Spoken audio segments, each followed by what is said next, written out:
Man United podcast with Bidds and Monty.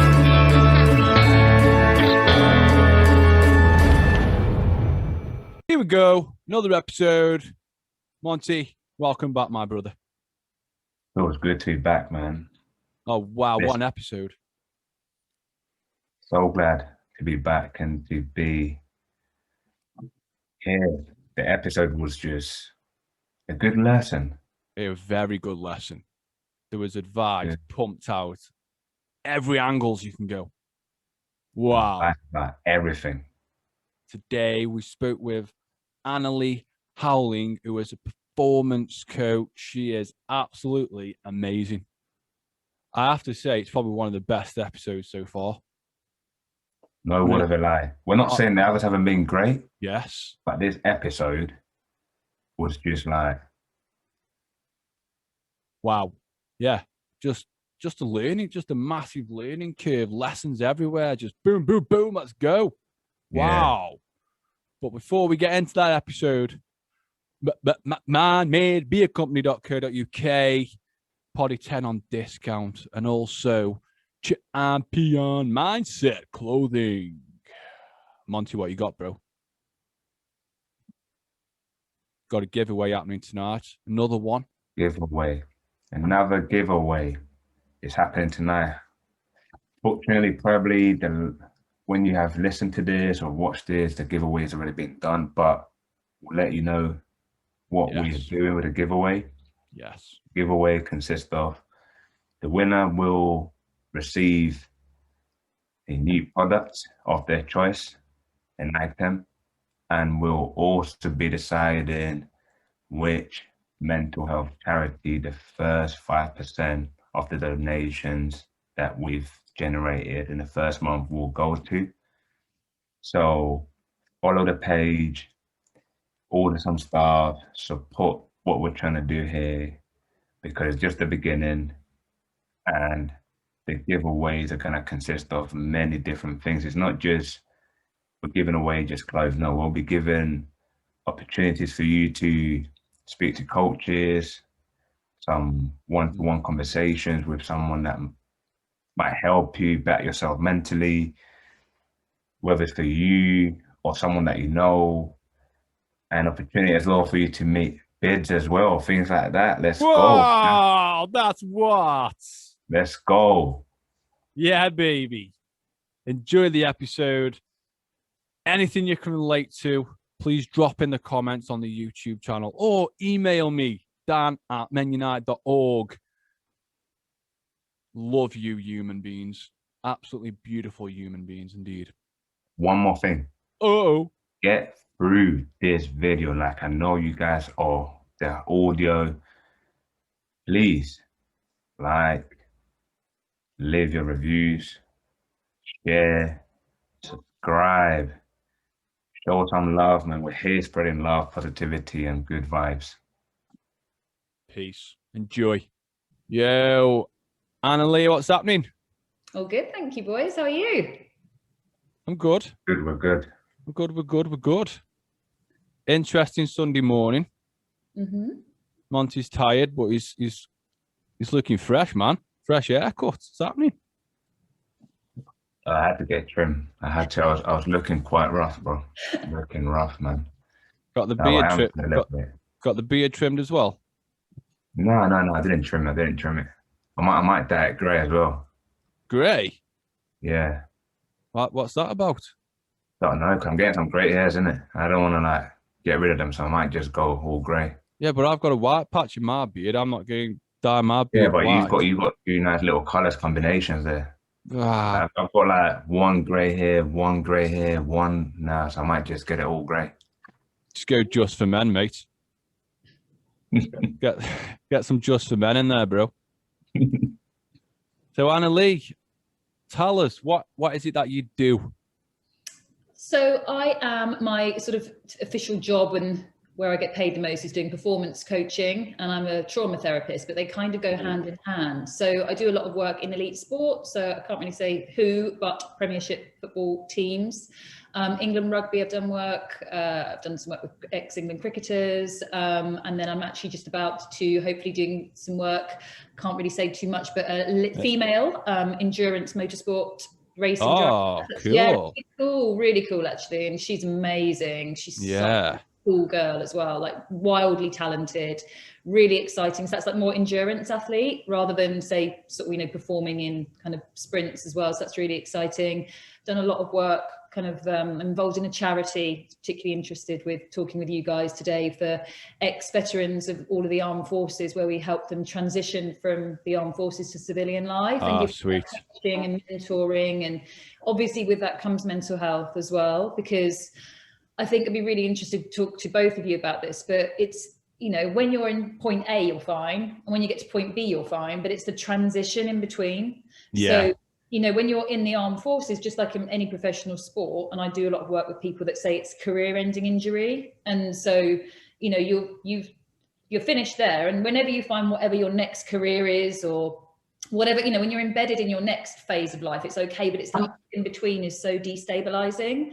So that's often where I work. And the trauma piece that I work around is, so it's obviously used for people that have experienced trauma. And on the not so nice side, I often do some work for like people that are victims of sexual assault and, you know, very difficult trauma, single traumatic events, you know, near-death experiences, things like that. But also it works very well on anxiety, phobias, addictions. And I can also talk a little bit more about how you develop those because of a traumatic event, even though it seems unrelated at the time, control behaviors, self-harm, things like that. But you can also use this same sort of trauma method for performance, to increase performance. So like one of my party tricks is I can halve a golf handicap in one session. So that's, yeah, things like that are pretty cool. As, no way. Yeah, I can use it for good and evil. So, yeah. So what's it like working with these elite people? Because in which way? What you the most? Because you guys, it'd be interesting to see what you think from your experience on the other side. Well, you look at like Premier League players, for example, and you instantly think, what a life they've got. What a life. You know, they're playing football every week. They're getting paid X amount of money. They've got no struggles. They've got no worries. And the minute they show a bit of weakness, why should we be feeling like that? Oh my God, look at his house. Look at his cars. He's getting paid X amount of money. And look at my life. So people start judging them. So obviously you see it firsthand. So I live literally half a mile from Chelsea's training ground. So you can imagine that a lot of people around here are past, present players. When Jose you had to live near the training ground. So there's like, you know, there's an awful lot of wealth near where I live. And that includes people that work in the city and corporate. And that kind of thought process, as you say, is what I see in, say, very successful, very wealthy people, whether it's corporate or whether it's sport. And you're right, it's the, you know, I've got these cars, I've got this house, I've got all these things, what have I got to be unhappy about? But fundamentally, you're still human. And Monty, as you know, like you're put there to perform. And if you don't perform, you're getting instant feedback from people, not just on the pitch, but on socials, in the press, that if they choose to vilify you, you're done. I've had a lot of people in that say I'd be interested to see if this ever happened to you, but they felt that perhaps when they were younger, they maybe got it wrong with the press or something, because you do have to play the game in a lot of ways with agents, with the press. You haven't really got freedom to express yourself however you might want to, because if you fall foul of them, that's it. They're on your back forever, and they're going to kind of, you know, talk about you in a certain way, in a certain light. And everybody's still, you know, I think the pandemic, everyone still went through that. Everyone still has their family to think about. Everyone's still got difficulties. One of my best friends is married to a Premier League player, and they're American. She hasn't seen any of her family in 18 months, nearly 2 years. You guys are getting tested every single week. It meant that she couldn't see anyone at all for fear of him not being able to play and the impact on children. So that's actually quite a lot harder, I think, than most of us. So yeah, it's great that you might have financial freedom, but that's also potentially for quite a limited time. I mean, I don't know how many people know, but your mortgages, when you're playing, you've got to pay it off in 5 years, because they only give you to, get a mortgage to what, 35, I think it is. It's quite a lot of pressure that you guarantee you're going to earn enough money to, have paid off your mortgage and then ideally got enough investments to make sure that you're then set for life, when they won't give you lending after 35. So I think that probably they do find it difficult to say I'm struggling, because I think they feel it won't be met with humility. Whereas any conversation that I ever have, they're still concerned about their partner, their parents, their children. They're still concerned about, seeing people they love, or, how am I going to be a provider for my family moving forwards? And then, and then I think perhaps there is part of it that I hope maybe changes after the pandemic about, certain image related things, like, do I have to appear to be a certain way? But I'm hoping that might shift a bit, some of that, the ego part. Why do you think society looks at like these elite people in the way that they do? Why do you think they have so much judgment on them? It's interesting, because I feel like it's mainly football that's the judgment, and I think it's because of the money. Because I think in other games you celebrate the athlete, right? So I've just said to you about this female racing driver, and we're like, wow, that's amazing. And bless her heart, I mean, to get into racing, it's so expensive to be able to make a career, and she's got to work at the moment as well as drive, as well as when you're going to be an athlete, you have to give up a lot of stuff. So you're not your average. She's 23. She's not your average 23-year-old girl going out with her pals on the weekend. She's traveling. She's, training. You have to make a lot of difficult choices. Now we look at even rugby. No one seems to go, oh, look at them, aren't they lucky? Yeah. Wow, look at them, how fantastic. Look at the athleticism, look at the training they've put in. But footballers just get the bad rap. And I think it's because of the image around the cash, around the money. But that's, as I say, it's not, if you were to put that over time, traders in the bank probably get probably similar. I'd say you start saying you work for an investment bank, you're a trader, that's probably similar kind of level of, contempt almost. Yeah. Because of the money. But again, that's a fairly short-lived career, because you cannot possibly sustain the level of stress and anxiety and difficulty over 30, 40 years in that kind of environment, the hours that they work. You can't do it. And so you can't do it over a sustained period. And there's only so many coaching jobs to go on to afterwards. There's only so many that then would be managerial. There's only so many presenting roles, which I can say this, I know would now be being looked at for more female presenters and things like that. So that's difficult. So what is your next career? And what are you going to go on to? And I don't know how much empathy there is around that next transition piece. And I think there should be more, but it's football, like investment banking, and it's money. Yeah, I feel for footballers, once they've retired, people, that society kind of forgets about them, because they're not in that spotlight anymore. And for that football player, it's got to be mentally difficult, because you're used to being in that spotlight, and it, like you say, it only lasts for so long. I think, like Monty, for example, is obviously you've set your own brand up, aren't you, bro? And you got your head screwed on, because at the end of the day, football doesn't last for a lifetime. Yeah, that's what. Obviously, with football, and we've discussed it, and I've said it a lot of times before, why majority of footballers do struggle, whether Premier League, whether it's Championship League, no matter what level you play at, no matter how much you've earned, it's because of the lifestyle and who they believe they are. Like that life. And I'm a footballer, and no, we're not. It's our job. That's what we do. So, but for some players to understand that, it's hard, because you get caught in this little bubble, and eventually when that bubble's popped, who am I now? Oh my God, I don't play football anymore. What am I going to do? I'm not going to get recognized anymore, or I'm not going to be shown the same respect that I was getting shown. I'm not going to be allowed in this place for free like I used to be. I'm not going to be able to jump the queue and all those things. So a lot of them do struggle because of that. So for me, and why I've been able to realize that is because I had a massive setback in my life where I wasn't a footballer anymore. Mm. And then I realized, Jesus, you can lose it overnight. So I embrace football, is what I do, but it's not who I am. Mm. I've got to think of the things that I can do. And a lot of footballers, young footballers, are just coming through, get caught up in that little bubble in the lifestyle and the whole hype of professional footballer four. And then instead of saying I play football for this club, but it's not who I am, it's what I do. But it's quite hard and it's quite sad that footballers or those who play football get looked at in a different light and they get judged differently. Mm.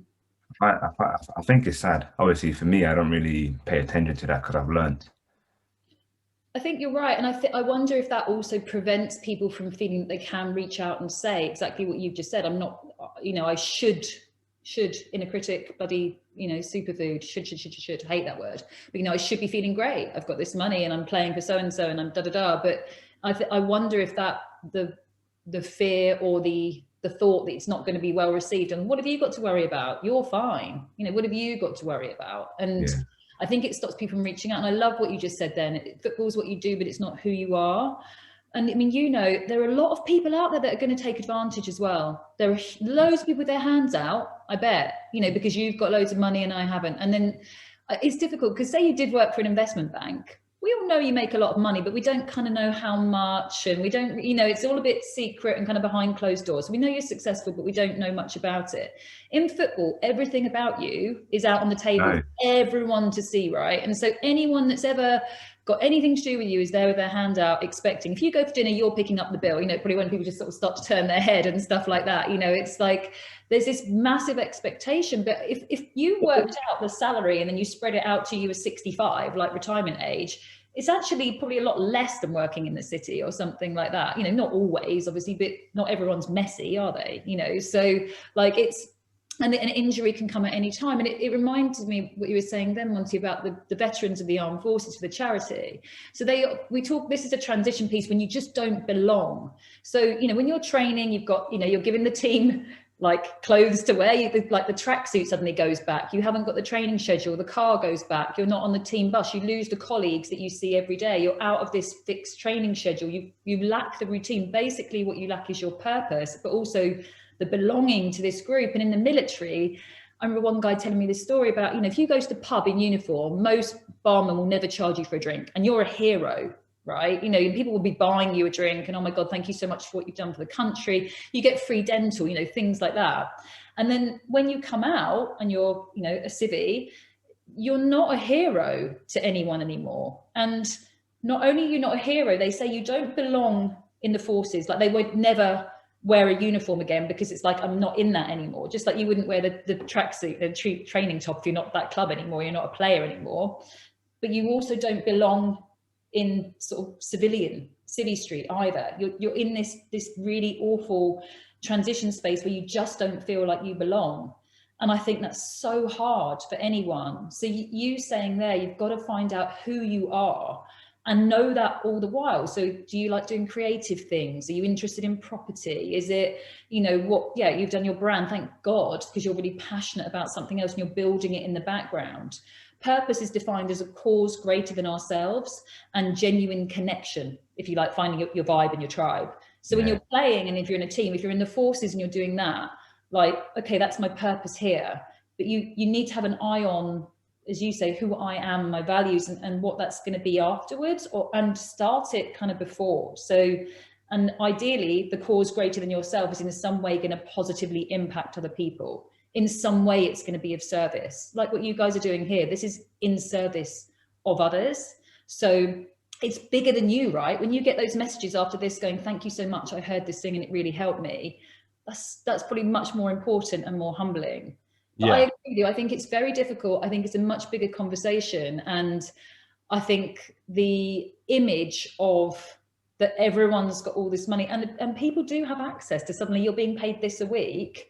Well, let's put that into, you know, what you've got to provide for your family over time, everything else you're putting into it, the hours you work even, you know, that you're expected to do, the things that you're not able to do, you know, because of that, because of the dedication to this. Not many people would sign up to it. And also, it's not an accident that you're there. It is graft. I mean, yes, talent as well, but you work and you work and you work at it. It's like, performance is not just something that happened and I became a professional footballer. You've dedicated so much to this. So I think that there is a reframe that needs to happen about that. You're athletes, but footballers are not seen as athletes. It's interesting. It's true. It's like a lack of understanding and lack of respect for the journey of what athletes, professional athletes encounter. And like in football, you get a lot of the fans just saying, all you've got to do is turn up for 90 minutes and play. What a work week that is, short week. So basically, we've not been training, we've not getting busted, we've not been having our own normal life with our families, our kids. All we've done is sat at home from Monday to Friday, and then we just got to turn up on. Obviously, I understand what they say. The least they expect is hard work and make sure you put your body on the line and things like that, which is what majority do. But it's when something goes the way that you don't expect it to go. Like I don't think that any of us here or anyone in the world who has a job that is providing for the families would go out there and underperform on purpose. Right. Yeah. I don't think, if there's anyone out there, I would love you to put a comment under this video and let us know what's your motive or how you do it, how you get about it. But if I go on a pitch and purposely hoping that we lose, first of all, that's me letting myself down, letting my family down, and putting other people's jobs in line. Mm-hmm. If I go out there and, for example, like I've had a lot of niggles this season in regards of like injuries here. Obviously, it's been a weird season because of COVID, the stop-start, the different in pre-season, the different in training. So I've had a lot of niggles. And you get people out there that will say like injuries, like, yeah, I've gone out there purposely to get injured. Like, it's my life as well, it's my family's future. It's my future. And also, I'm not going out there to let my teammates down. And fans all over the world don't see things like that. They just see what's in front of them. And for a lot of players who don't get me wrong, a lot of athletes don't do a lot of work with this, and they will struggle with everything that comes with being an athlete, with all the judgment, all the views, all the negative things, because they focus so much on just the positive stuff that when they get one negative thing said about them, all of a sudden is, oh, I've had a bad game, even if it's just one bad comment, but because they don't focus on actually developing the mindset and growth within themselves, that all they think is, I'm playing to please the fans, I'm playing to please the manager, which there's nothing wrong with that. But I've understood and I've realized that as an athlete or as a person in general, when you go out there to please someone else, you don't end up being happy with what you're doing. So when you go out there to actually be happy with what you're doing or pleasing yourself, regardless of whether it's an athlete or you work a normal 9 to 5 or whatever you do, you've got to focus on you, because then everyone else around you actually ends up getting the best of you and seeing the best of what you can do, rather than you doing the best for them. No, you do the best for yourself, which then your teammates or your workmates or your partners or whatever will actually eventually gravitate towards that.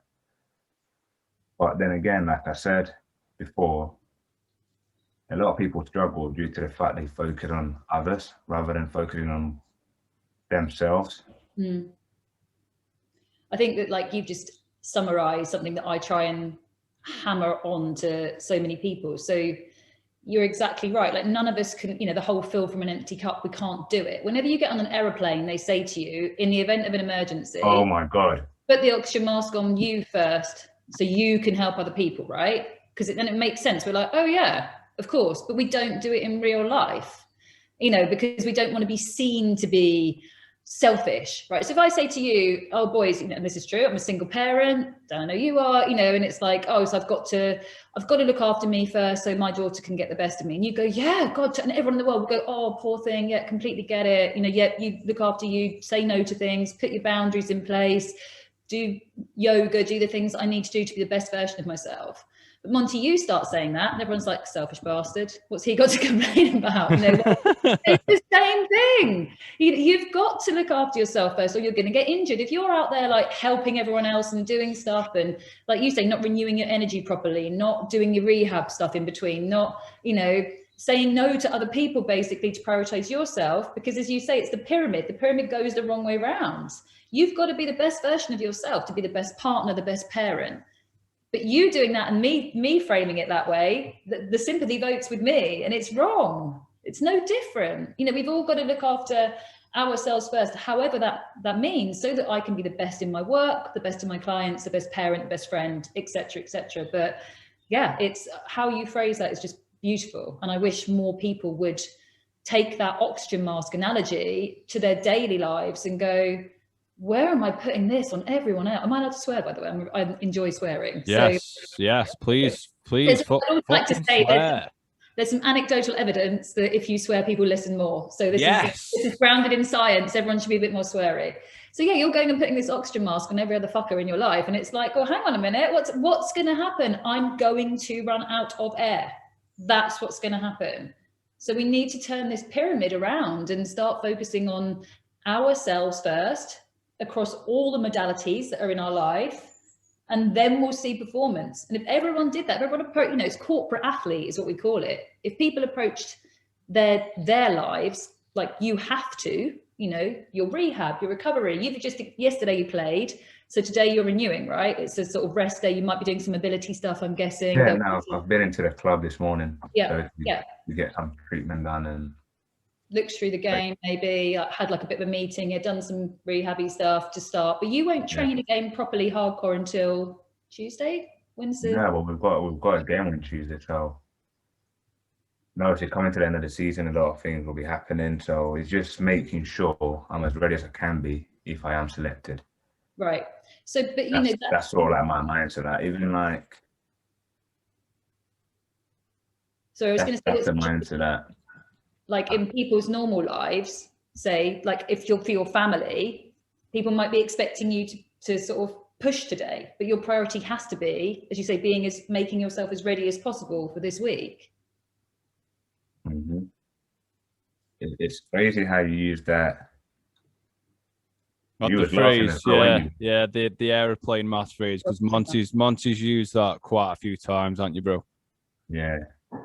He loves that phrase. I love it. Gets it, and I think sometimes it's important to remind ourselves of it, because it's easy to slip into realizing that and we're doing it because we're kind people and we want to help. We're not doing it because we're doing it out of love, usually, to try and help other people. But we need to realize and recognize that if we're not helping ourselves, we can't help people that we do love and we care about. Like I use this metaphor when I'm doing like corporate work, and I talk about it. I say, look, because people struggle with it. So being selfish is when you prioritize yourself at the detriment of other people. So you're going to you're going to hurt other people, right? That's being selfish. Self-care is when you prioritize yourself so that you're best able to care about other people. So that's the difference. Self-care isn't selfish. It's making sure that your tank is as full as possible to be able to give to others, give to your work, give to your sport. Being selfish is making choices where you're going to like harm other people. It's totally different. And this is the oxygen mask. We need to reframe that. Yeah. And let's get back to the language, and let's get back to the swearing, because Bidds' language. Yeah, because this is massive with me. Okay. People think I've had a lot of messages through Instagram, okay, because my posts are pretty brutal, pretty honest, with swearing involved. And yes, I have been reported a few times and I have been banned a few times because of it. It's fine to swear. I find that swearing is a very good expression. It's like I woke up this morning, I'm happy. Well, nah, I'm fucking happy. There's a big difference in it. Yeah.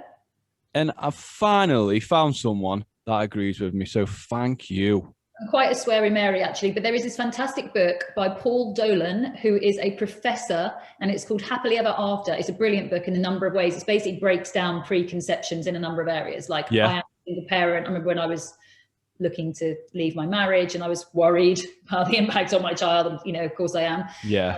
Therapist, and then, you know, I'm gonna, you know, attachment and all of these things. And you know, it's about how like children of single parents are no less happy, like divorced people are no less happy. It's really interesting. Anyway, it breaks it all down. But one of the things he talks about as a professor is, because he's a swearer, is that if you are swearing in lectures and things like that and talks, people pay more attention, they learn more, they're more likely to be engaged. Because just like you, Dan, just then, I mean, I could see it because we're on video, but your body language changed. Yeah, exactly. You're positioning yourself differently. It's passion. Your energy's firing. You're doing something differently. That's how you're choosing to express yourself. I do it too. It's not for everyone, but you know what? I'm a grown up. I'm going to go and watch something horrible on Netflix. Then why can't I swear? So that's my. There you go. It's my 2 cents. Yeah, Netflix. What kind of stuff do you watch? So I do actually get scared quite easily, and I live on my own, so nothing horrible. I'm not watching everyone's sort of talking about these horrible scary things, nothing like that. What about serial killers? Yeah, definitely not that. No. Oh wow. Enough. I'm a trauma therapist, boys. I hear enough like horror in my day. Like I something just like rainbows and butterflies will do, but no, more like a documentary or something probably. But or just pure escapism. There's enough horror that I get to do. Don't need any more. No more. Yeah, see, I'm big on me serial killers. Lovely. And like me cartel documentaries and stuff like that. Okay. Because it's stuff that I wouldn't do. But I'm interested into finding out why the fuck people kill people. Yeah. The psychology behind it is, I mean, often fascinating, and whether it's chemical, whether it's environmental, whether it's, you know, are you born with these sort of attributes? Is it something that would be, you know, there's a situation I think all of us could see it happening. If someone came to, you know, go for my daughter, there's just natural instincts, I think, in some ways. So it's fascinating. A lot of the time is their past experiences, like as a child, as that child, and like I've seen it loads. Obviously, being where I'm from. Where's that, bro? Colombia. I've seen it. Obviously, you see it loads, and obviously, I'm all right at football, but back home there was kids who were unreal. Wow. And they will get scouted, they will get taken here, they'll get taken there because of what they were experiencing at home and the people they were hanging around with and how they were treated. They'll go train and they'll come back to do things that they shouldn't be doing. And then obviously, cutting the story short, most of them are basically brown breaded. Wow. It's sad. But then why do they do it? I think most of it is just the upbringing, all the traumas they've encountered and what they've seen. And they just grow up with so much anger that they feel like they've got to do damage to others to make themselves feel better because of what they've seen growing up. Yeah, that comes to my imposter syndrome. That we spoke about it before we started recording, and I only found out about this a few weeks ago. But the more I've read into it, the more I realise that I've probably had it or still have it occasionally. I don't know if it's one of them things. Is it a thing that just creeps up on you? I would say it's a thing that, let me try and give you that's something that everyone will relate to. Yeah. Let's call it the Sunday night scroll through Instagram and you're like, you know, you're not feeling maybe your best self. Perhaps you're a bit tired. Like for most of us, we're going to, you know, work the next day. We're sort of dreading that a little bit. That's the point that we start scrolling and we're like, oh, look at his car that he's just got. Oh, look at, like, they seem so happy. Oh, look at this holiday. They're always on holiday. Gosh, she's got this lovely thing. You know, it's not the same as jealousy. It's kind of those stuff that we start thinking like we haven't got. Ourselves. Right. But it's not necessarily about things. I'm just using that as an example. So I think we can all relate to it. It's basically, I would say, it's like, you know, if you had an angel and a devil on your shoulder, it's the devil in your ear, and it creeps in when you're low. So it's when your defenses are low. So let's say we haven't done the fundamentals of like good sleep, good nutrition, we all know how we feel then, right? We're not the best version of ourselves. That is like, they're there just going, oh, happy days. This is the time to get in her ear and go, you really haven't been parenting very well this week, have you? And oh, this is how brilliantly they're all doing. And your business really isn't that successful, is it, compared to them? Look at all these courses they're doing. You should have more followers. Did you see what this was? It's like, that is the time the inner critic's in your ear. And then sometimes you might get it training, which is that, oh, go on, you could just say you're running, like, oh, go on, this is hard, let's just stop now. Like, you know, it's that voice that's, I describe it sometimes as if it's a well-meaning friend that's just got it a bit wrong. So fundamentally, the role of the inner critic, if you like, is to try and keep you safe. Because if you were the biggest fear that we have as humans is being rejected and being judged. And if we went back to when we lived in like caves and we're surviving, if we were rejected from our community, from our group, we would die, because you're on the outside of the community and that's death in those days, right? So to be rejected and also to be judged would mean death, right? So that's our biggest fear. So we want to kind of be the same as, we don't want to seem differently. So the inner critic is trying to keep us safe so we don't make a fool of ourselves, so we don't step out there. Like, I don't know, Dan, you might post something and go, oh God, I might have gone too far then. Or like, oh, you know, there's days that you're like feeling amazing, fucking amazing, let's use your words. Yes. You're like, yeah, I don't care, I'm purposeful and this is amazing. And then there are days when we're not feeling so great and we're like, oh, you know, it's, that's the inner critic. So the inner critic is at the door when our defenses are low, and you just need to know that. And that is not the time to go on like a pity party, scroll like, you know, with Lana Del Rey on Sunday night, comparing yourself to like everyone. It's not the time to do it. Yeah, that's interesting then, because I've obviously combated my little imposter without realizing, because I struggle at night with sleeping. Okay. Like, just if I go bed and I lie there, I try to go sleep, that's when that little bastard will be like, you're a dick. Why did you do that today? Yeah. Why have you done that for? Yeah. You're not good enough for your job anymore, blah, blah, blah.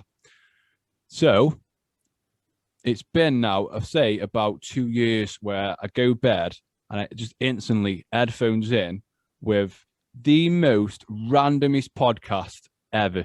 Just pick a random podcast and I'm asleep in like 20, 25 minutes. So boom, fuck you, imposter. You can use it to be, it can be a positive thing. It's been interesting to hear from Monty, because it can be like you just said then, Dan, fuck you, imposter. It can be like, you know, like when you're hitting a wall, let's just say you're in running and you're like, you're at that point. If when you do push through, it can sort of become a bit of a cheerleader for you. So you can end up using it for a really positive way. And here's something like for anyone listening that I hope is helpful. The louder it is, like, let's just say we were all going to go and do a bungee jump or something, like you'd kind of expect your imposter syndrome to be going, what are you doing? What are you doing? Right. I don't want to do it. There we go. Yeah, but you know, you'd expect, if we're putting ourselves in a situation like that, you would expect it to start going like, you're not going to be able to do it. This isn't going to work. Like the thing will break. You'll be the one person out of 1 million. You know, you'd expect it because we put ourselves in a situation. But the imposter gets the loudest when we're about to make a change. So let's say you're leaving a bad relationship. And I know that a lot of people that look at my page, and Dan, I think looking at your boys' stuff, like you're deciding whether or not perhaps to stay or go in a relationship. Yeah. usually the louder it is, you're so close to making that change, to busting out, because it knows, the imposter knows that it's sort of just about got its claws left in you and you're about to move out.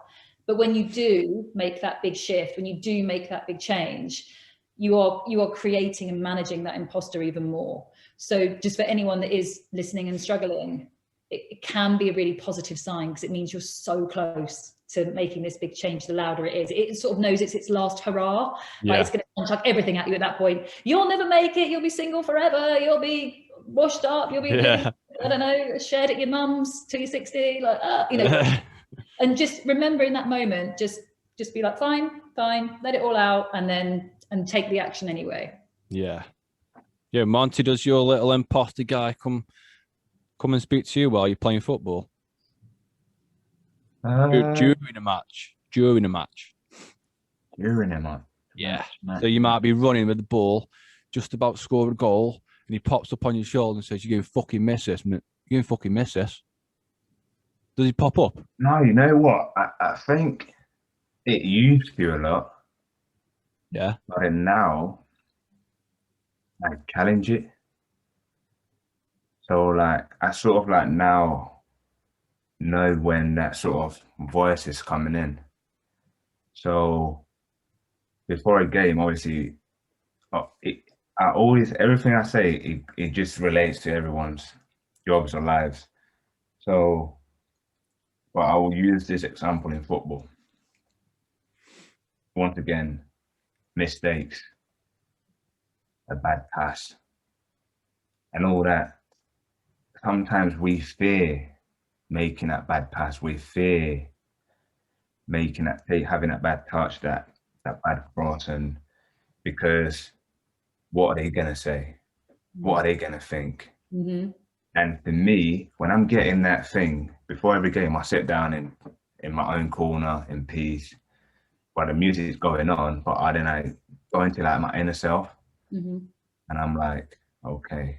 And then all the time I'm hearing this mistakes, and then I sort of like then challenge it, like take it on. So I'm hearing mistakes, and I'm like, they're not mistakes, they're part of learning. I'm not gonna go into that pitch and make mistakes. I'm gonna go there and learn. And that's how I deal with my life now. So like yesterday's game, it was a battle, but before the game, we watched the clips. I saw how their player that was playing on my side played. And then I sat, obviously after watching the clips, we get like a bit of spare time to go into our rooms to collect everything. So I sat on the bed and I was like, today, no matter how long I'm on that pitch for, what I'm doing, one thing, he's not going to outwork me. End off. He's not outworking me. And then got to the stadium. As I sat down, putting my socks up, them mistake things started creeping in.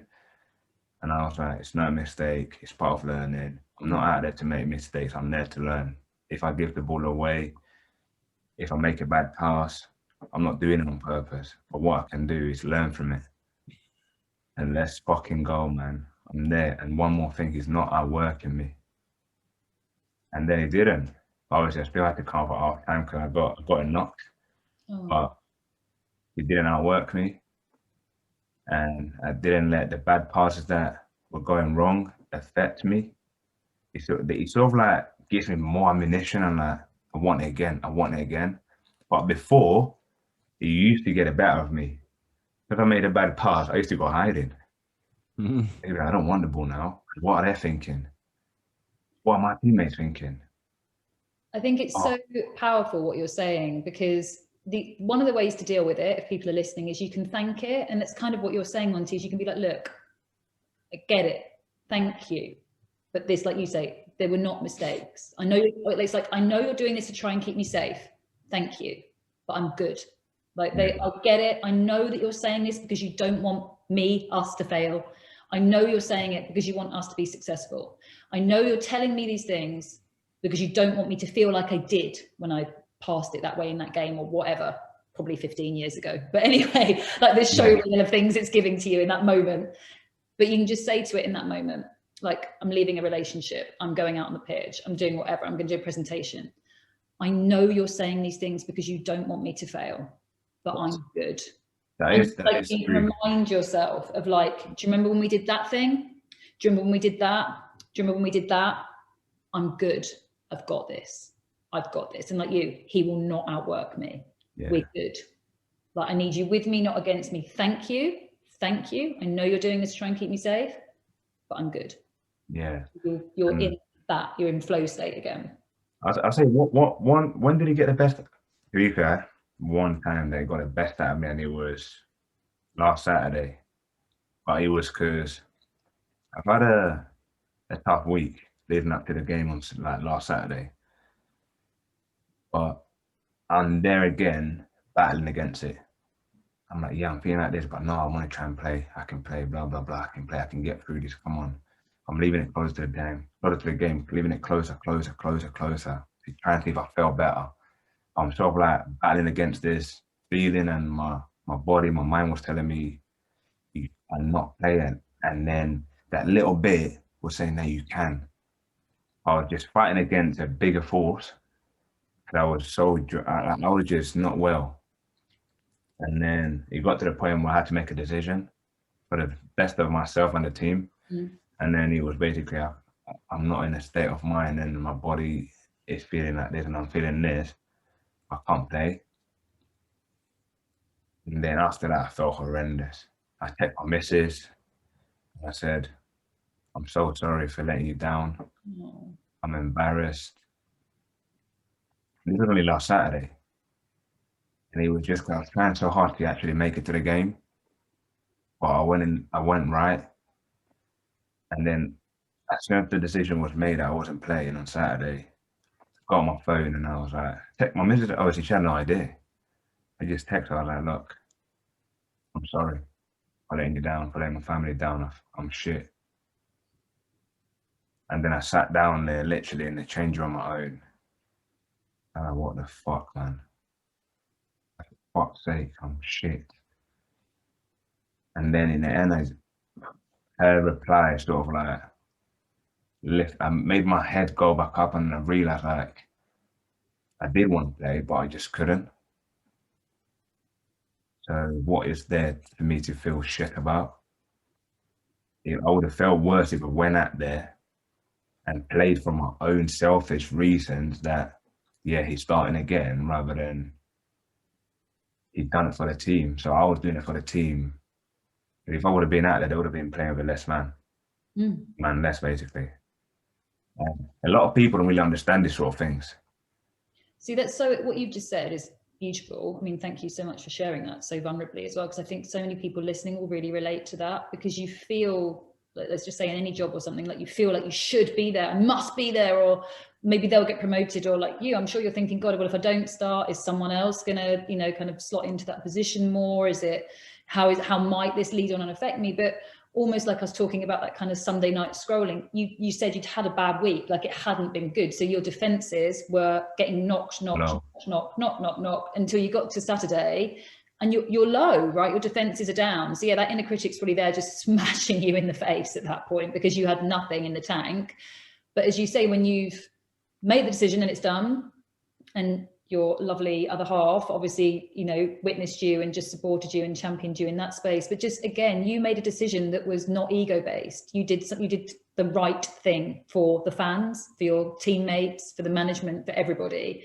And anyone in any team, it's so important to know how you're really feeling, because in the partnership, right, we need to know how we're doing, because we need to know, like, do you need, it's not codependency, but do you need something extra here?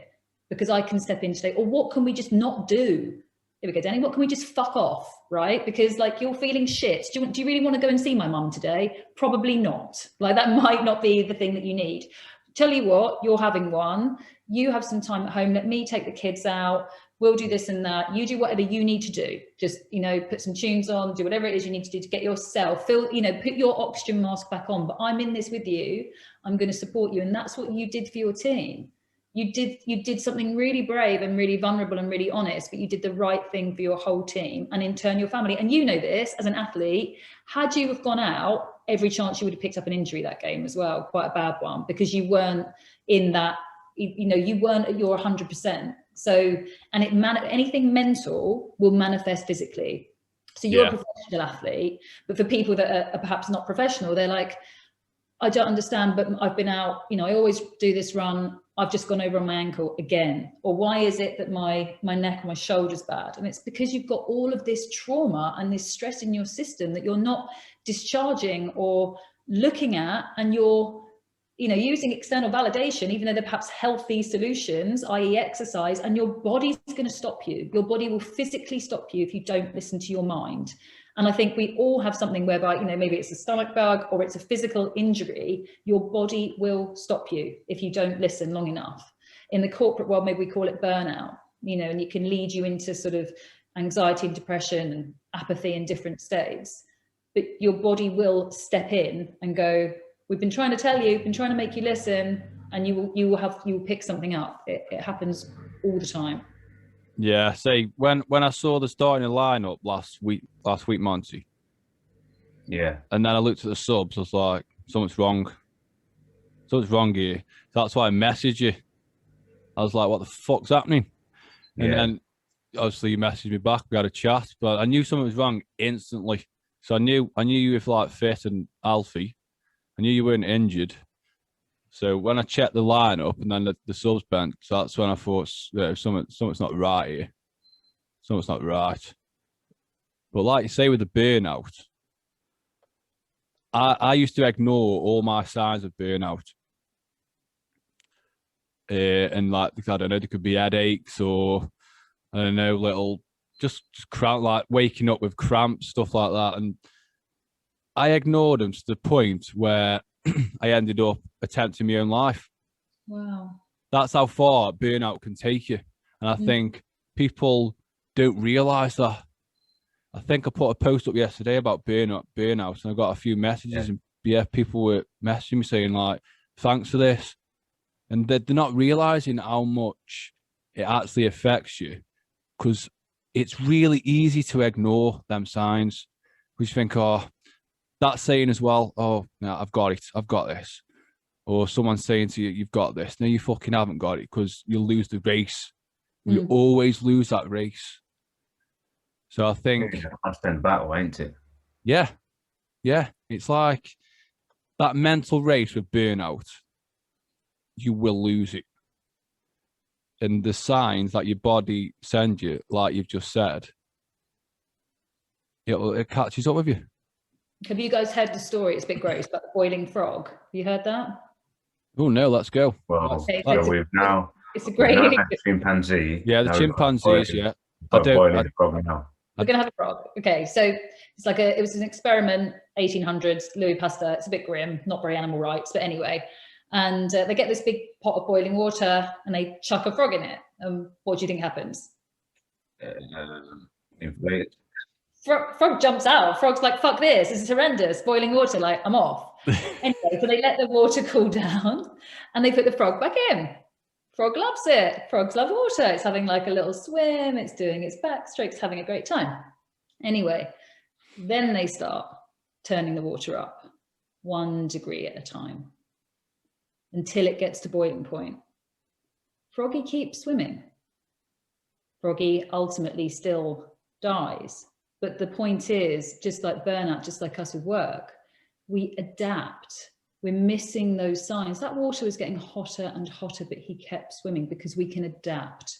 And as humans, we can adapt to an insane amount of stress. And Dan, you saying like, we can continue to adapt to a point where that is when this burnout zone, you are thrown into it. And there's probably a lot of symptoms that you're in there as well until you can't even be in there anymore. But like that boiling frog, we're doing all of these things and we're swimming in boiling water and we're fucking dying. Yeah. And we haven't realized because we didn't stop ever and go, what, this is awful. You know, if you look at like probably, you know, like the things you were coping with, if you'd thrown someone into it afresh, they'd be like, I can't deal with any of these things you're doing. But you've adapted to it all over time. You've adapted to lack of sleep. You've adapted to stress, work, injury, loss, like all of this load is going on your system all the time. It's like Buckaroo. Do you guys remember that game? I'm like 1,000 years old. Yes, love that game. Right. I mean, I think my daughter's got like a granny game now, which is similar. But the point was this horse that you kept loading stuff on, and then at one point it would just go Buckaroo, and it would throw it all over the air, and it was amazing. But that's how we've got to with life, is we're just adding something on, adding something on, adding something on, until at some point it will give, whether that's physical injury. More often than not, there's mental injury already there happening, but we perhaps either can't see it or won't see it, and we're being this boiling frog, and it's fucking terrifying. So I think the more that people understand that if you don't take the physical symptoms, IBS is not normal. It's not something you have to live with. Like, you know, if you're developing allergies all of a sudden, if there's, you know, a lot of self-harm behaviors and not the same as cutting or, you know, pulling, there's a lot of things that can be happening because people are not discharging the stress from their system because the stress is too great. Yeah. And it's not the same as just going for a run. Like there's too much inside you and it has to come out, and it does, and you will be stopped mentally or physically. You will be stopped. So it's a huge subject. Yeah, no, it is a huge subject. And I think like, even for the individual who's facing or experiencing the burnout, but not being able to find sort of like the courage to like speak about it, or to stop themselves and sort of like reset and be like, I need some time. And it also comes from whoever's around that individual, if there's people, because you can certainly see the differences. So in that, I mean, there's a lot of people need to be more kind. Oh yeah. Like it helps massively, because obviously I'll go back to Saturday, and even though I still in the back of my head I was thinking, I don't feel right, but I want to play. But I've already said, and I had the conversation with the gaffer, he was supportive and he understood. Obviously I felt bad because it was too late, because I wanted to play, but I left it so late. The pain in my body was like, I was feeling pains everywhere. And the skipper, Tom Condon, I'm quite bubbly and always bantering before games and things like that. I would just sat down and he pulled me to the side. And he didn't know what conversation I've had with the gaffer or anyone. He didn't know anything. He just pulled me to the side and he was like, bro, you okay? And I was like, why? He goes, I know you, and like you're not being yourself. Like it's like you're here, but you're not here. Like, are you okay, bro? And I was like, and I told him. And then he shook my hand, gave me a hug, and he said, look, we'll go again. Don't worry.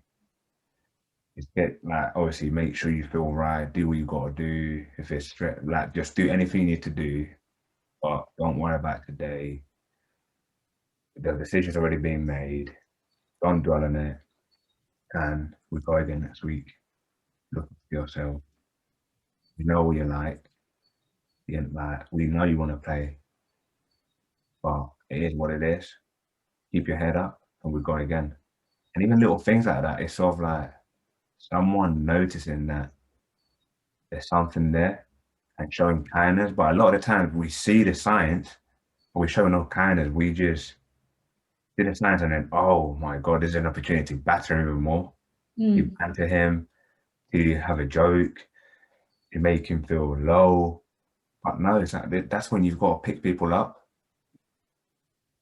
I think I really think what you've just said is so important, and what you did was you were vulnerable, because you could have gone, oh yeah mate, I'm all right, actually I'm just, you know, you could have said anything, but you didn't. You were honest. You told him what was going on for you, and because you did that, he stepped in that way, which I think anyone would, to go, don't worry about it, I've got you. You know, we're a team. He gave you that support, he gave you that hug, he gave you those words of encouragement, but he wouldn't have been able to do that if you hadn't have shown up in that way and been vulnerable. And I don't want to make light of that. That is the hardest thing. People are ashamed of how they feel. People are it's shame that keeps people ill. It's shame that is this, you know, like sort of lives alongside the inner critic, is almost like it's a little shamey cheerleader, but it's shame that stops people asking for help and saying how they really feel. I mean, how many times you're like, yeah, you're right, yeah, how are you? Yeah, you're right, yeah, how are you? Yeah, all right.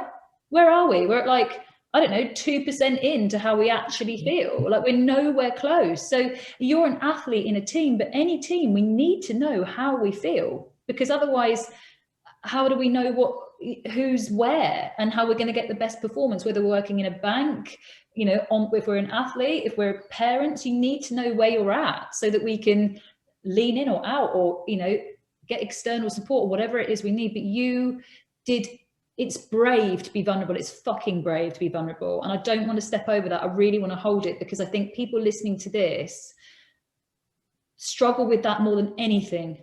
And as you say, we do need people to be kind, but we also need to somehow find a good friend, a person, a way of showing up. And I used to do it. And this, maybe watch out for this. If you've got a friend you're worried about, or even just, you know, it's a very easy to deflect, because someone could go, how are you? And you could be like in bits inside, right? And you can go, yeah, I'm great. Anyway, how are you? I know you've had a really tough week at work. Tell me all about, you know, whatever. And you can just deflect everything straight onto the person, ask them questions all the time, and you never have to talk about yourself. And you're like, whew, got away with that. No one knows that I'm dying. But how many times have we all done that? Because we're just afraid of, like, you know, we think if you crack open Pandora's box and I start being honest, either I'm just, or I don't want to be emotional maybe, or I'm afraid that if I tell you how I really feel, you'll judge me or something. But in that moment, you were vulnerable and you were met and supported. And, you know, it was kind of the shame cycle, if you like, would be dealt with there, because you said what it was. He went, I can see that's not you. I can see it's not normal for you. I can see that you're out of sorts. So get yourself back together, you know, and let's move on. I'm supporting you, I'm with you. And that is so powerful. I'd love that to be taken, people listening, I'd love them to take that I don't think I've ever known of anybody get kicked in the face when they're vulnerable. And if somebody does, they're not a friend or anyone you want to be around. No. I think it's powerful as well. I think it shows that there is progress happening. It shows that people are slowly understanding about, you know, the signs of if someone's feeling low. It's like if he didn't know you, you know, he wouldn't know the signs. Because I think a lot of my friends that know me, they know the signs and they're scared or afraid to have a conversation with me about mental health. Like if my friend asked me, if I was at a really low point in the week or somewhere, and one of my friends was like, how are you doing? I'm like, no, mate, I'm not good at all today. The conversation won't last long. There's only a certain number of my friends who I can talk to and actually say, no, mate, I'm shit today. And then the friends that I know aren't comfortable talking about mental health, and they ask me if I'm okay, I'm like, yeah, I'm fine, mate. But I'll always make sure I do talk about it with someone, like my wife or my best mate or my other close circle of friends. I think it's important to have that support circle. And I know a lot of people don't have it. And I think the people that get in touch with me are on their own, and they don't have anyone to talk to. They haven't got friends. They tell me like they haven't got friends, you know, or they haven't got family, or they live like the family are in Scotland and they're in London. And I think for them, it's really difficult.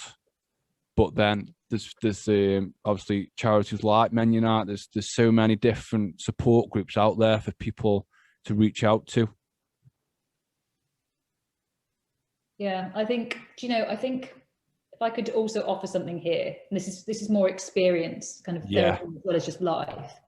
The people that can't talk to you about it are probably in the same pain. Yeah. So I don't know if you boys would agree with that, but I can tell you from experience, I have people that are so successful, sport, corporate, whatever, and they are more ashamed of the idea of someone knowing that they're not okay. And I've had people say that everyone now does a let's say corporate, you have a, you know, mental health workshop, have someone come in and talk like we are now. Yeah. I do it. So here we go. I do these workshops. I have 300 or 400 people online now, you know, not on a stage anymore. Yeah. And one of the first questions I ask is, how are you feeling? And I say, you can't say good, fine, or okay. And that forces you to check in. So should we do it now? Like, how are you feeling? And you can't say good, fine, or okay. I'm happy to start if you want. Like, go on then. Idea. So how am I feeling today? So didn't sleep brilliantly last night of my own doing. So my energy's a bit low. I haven't got my daughter today. She wasn't super happy going to my ex, which makes me feel wildly guilty and quite emotional, to be honest, because, you know, you can never get away from mum guilt. But in that, it's also a beautiful day. I feel very purposeful. I love having these conversations. I feel like we're making a difference. So that always makes me feel of service and of value. It's more important than anything to do with me. And I think sort of broadly outside of that, I'm feeling perhaps the ripples and the benefits of some shift to lockdown. So there's some hopefulness as well. So that's how I'm feeling. Amazing. How are you going to follow that, mate? Well, I'm feeling quite emotional today, actually. I think I've been reflecting on the podcast journey. So, especially the past few days, and today I woke up and not emotional as in like a bad side, but kind of like a happy emotion that, you know, we're getting a good message out there. So yeah, I'm feeling emotional today. I'm always optimistic about how my day is going to go. So when someone asks me, you know, how are you feeling today? I'm always optimistic, because at the end of the day, you don't know what's going to come around the corner. I'm feeling energized today because I did have a good sleep last night. I normally get broken sleep patterns, but last night, nah, it was just straight through. Although I did have a dream that fucking pissed me off. You know, when you wake... A chimpanzee in your bed? What? A chimpanzee in your bed? No. The dream's a bit personal. Oh, okay, I'll take it back. Sorry. But no, it fucking wound me right up. You know, when you wake up from a dream, a bad dream, and it felt dead real. It felt dead. It felt really, really fucking real, man. And I woke up and I was like, the fuck? Like, fucking pissed off here. So I nodded off again for another 15 minutes. Same thing happened again, but it was a different scenario, and I was fuming. I woke up like that, boom, out of bed, 7 o'clock, in the shower, boof, woke up. But yeah, how about you, Monty? Right, I'm here doing a podcast, man. I'm interviewing both of you, basically. Oh, yes. I'm learning. Now, mine is short. Woke up today a bit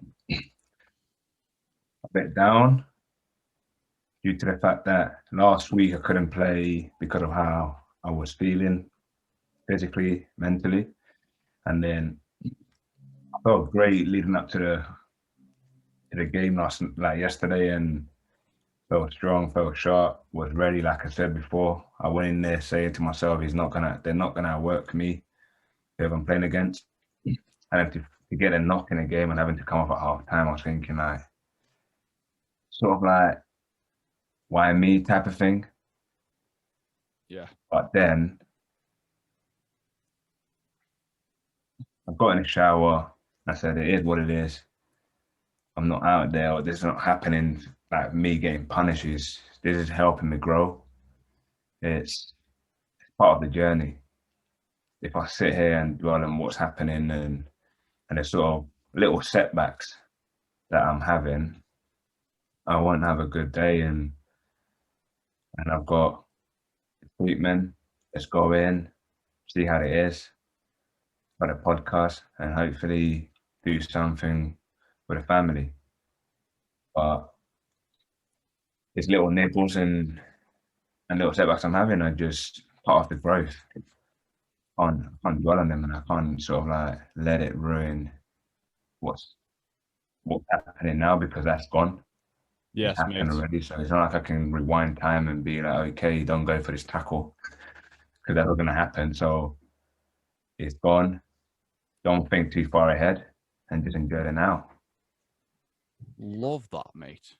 Love So that. I do that on, like, say, conferences, and all I can tell you is at that point cameras go off. It's like, I don't know, literally it's like a game show, like that take me out thing. Yeah, like they go and I get so many messages, honestly, so many messages of people saying, I was crying, I couldn't be with that. Really. Oh my God, how are you feeling? To actually take that space that we all just did to check in, how are you feeling, is so powerful. Like, we all now know each other better, and if we were going to have to perform any kind of task, we now know exactly where we're all at. Yeah. Right. So we would know how best to resource and perform and succeed. Yeah. But also we know what each other needs emotionally as well, and how best to support each other. Yeah. But at that moment, how are you feeling? It's honestly like, and I get message after message after message. I haven't stopped and done that and looked at how I feel. Tears. I mean, it's highly emotional for people to take, to stop, as you say, and stop the band-aids of whatever it is we're busy doing. Yeah. To stop us feeling. Like, we're really good at being human doings. We're not good at being human beings, as in being with ourselves. Yeah. It's really hard. So, you know, and life hack. Like that. Yeah, have it. You can have it. Yeah, life hack, boys. If you do that with your other halves as well, rather than how was your day? Yeah. How was yours? Just no, really. How are you? How are you feeling? Like, just to be, all we want to be is witnessed for who we are. It'll help with communication as well, won't it? With relationships. Mm-hmm. Like any relationship, work relationship, your partner. Yep. Love it. But before we leave, I want to just pop up your website so people know what you do. I love your website, you know. Oh, thank you. It's gorgeous, isn't it? That floats in. Wait there. Let's just reset this. Casa Consulting Limited. Yeah, that's my sort of big coaching practice. But yeah, he dives in, because it's meant to be sort of the, you know, take your deep dive into yourself. Welcome. Thank you. Welcome to Casa Consulting Limited. Thank you very much. Yeah, I've got my Instagram is Annalie Howling as well, which has got sort of, I started it in December with basically there are a lot of, shall we say, I think disingenuous people that would be profiting from people not doing very well. And I've seen a lot of poor advice. Yeah. And so here's the thing, right? I'm quite expensive for a session with. So either you work for a company where you earn loads of money and they send you to me, or you earn enough money and you can pay for it yourself. But that means you're privileged. Yeah. So I don't think quality help should be for people that are privileged. And so I wanted to start something. I think there is a link to my Instagram, my website, but I wanted to start something where what I was putting out was quality advice for free for people, and like resources like, you know, this book or this podcast or something, and just things for trauma. So that's what my Instagram does. There you are. And then I've got a TikTok as well, which is doing pretty well. I did like an anxiety breath. Yeah. Yeah, there I am. a bit less jaded there. So it says here you are a board ambassador for, is that your veterans? Hire a Hero UK. Yeah, that's the Armed Forces charity. So anyone that you probably may have some listeners that were we do veterans. So, you know, please do get in touch. We will help anyone that's served in the Armed Forces. We're also looking to move into sort of some blue light services as well. So police as well, and looking after people there. But and also it doesn't have to be that you just served. It doesn't matter if you were only in for a few years. Like, we are here to help you, and please let us. So we're there for the service leavers community. Yeah. Quals, get them quals in. Oh, yeah, baby. Love a medal. Yeah, so there is the website for all to see. We'll also drop the link in the description. Thank you. It's been an absolute amazing episode, you know. It's been good. It's been a learning, it's like a lesson. A lesson. I loved it. Thanks, boys. Lesson. been good. It's been good. Lesson. So what's the plans for today? What we got planned today? What are you doing? Going to do some exercise, get out and get some of this natural vitamin D in, and do some repair work. Some of the damage to my system from yesterday from a few cheeky drinks. So bit of a detox. Yeah, well, yeah, just shoring up the foundations today before a big week of work. Monty, what you on, bro? Hey, chilling, just resting, icing, stretching, and get ready to try and give it a good go this coming week. Yeah, baby. Oh, and sort out the orders that people have made. Yes. Love that. And also at 6 o'clock, I'm choosing a winner. Woo! We've done this giveaway where, I'll quickly explain. My brand, what I'm trying to build is my story, what I've been through, and the mindset I've had, but within fashion. So trying to give someone and individuals their identity with clothes. So like it's called champion mindset. It's calm, casual, smart. You can dress it how you want, but it's also going to be, I'm going to be giving 5% of what anyone purchases mental health charity. So I've only launched it about a month and a bit ago. The first month went really well. Sold out on literally a lot of the things. So I'm doing a giveaway today, which is the winner will decide an item that no one's seen yet, because I've got new colors, new hoodies, everything coming out soon.